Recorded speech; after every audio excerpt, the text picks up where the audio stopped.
to read to build up their knowledge. And if you're in this life and you don't like reading, you want to read for exam, and maybe you read morning devotions, you read newspapers, Daily Graphic, and a lot of people also read Facebook.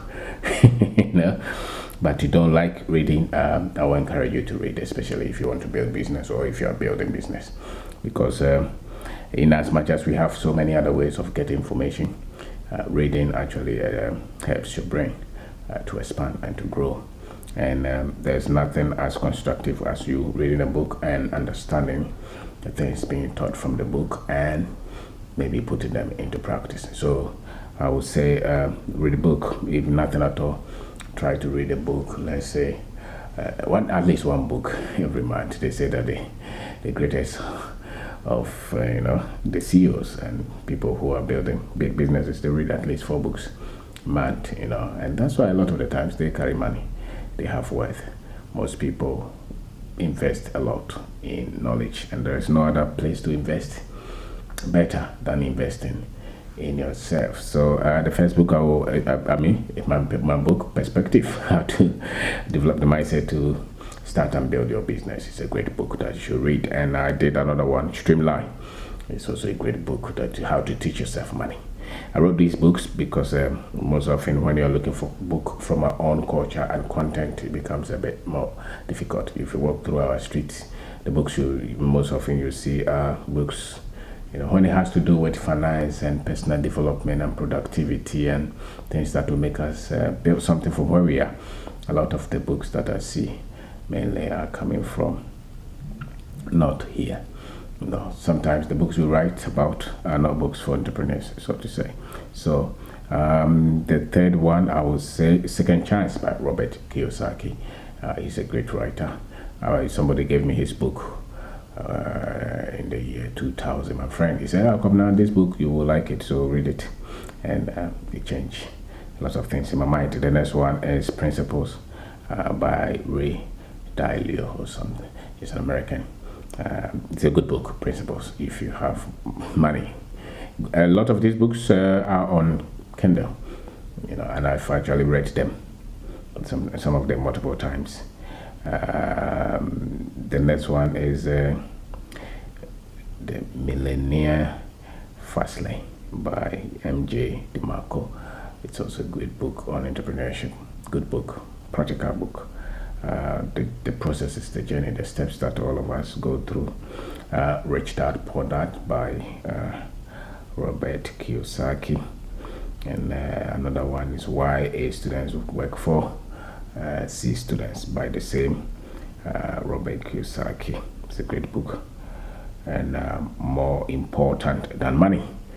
So Robert Kiyosaki. We have other people that have read their books. I've read books, and I think these people I resonate more with the people who have gone through it, the hustlers, the people who had to go through the mill and who have really processed the journey.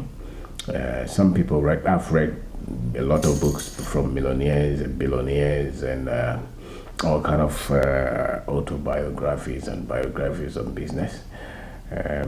These are people that I love to read their books, and they are good books. So I will go over again. Perspective by Kwabena Obeng Darko, Streamline by Kwabena Obeng Darko. The next one you see Second Chance by Robert Kiyosaki. The next one is Principles by Ray Dalio. The Millionaire Fastlane by MJ DeMarco. Rich Dad Poor Dad by Robert Kiyosaki. Why A Students Work For B Students. And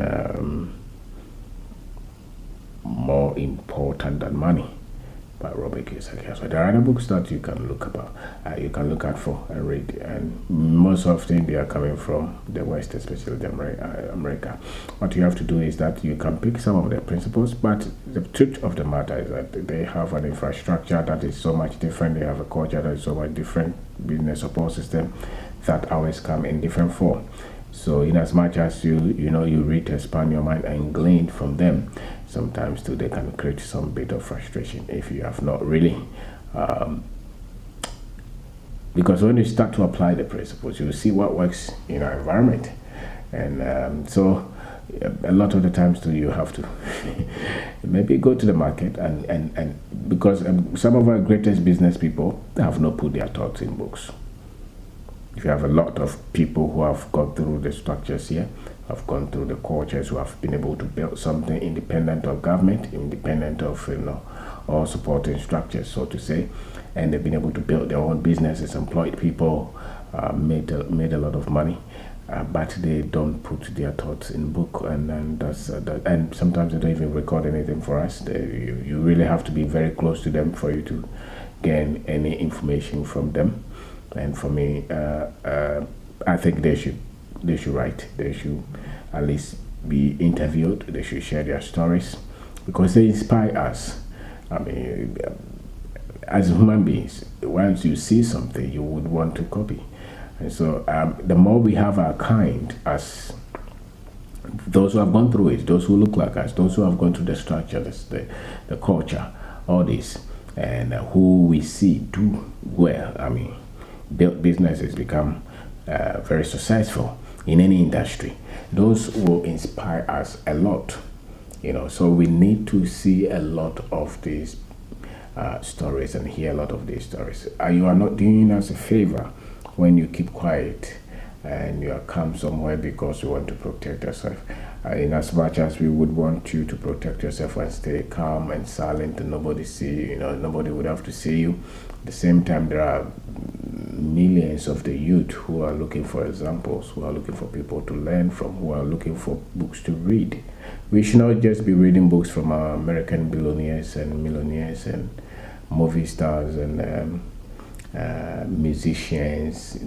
In Ghana, if you are building business, our examples should not be sportsmen and musicians and movie actors only.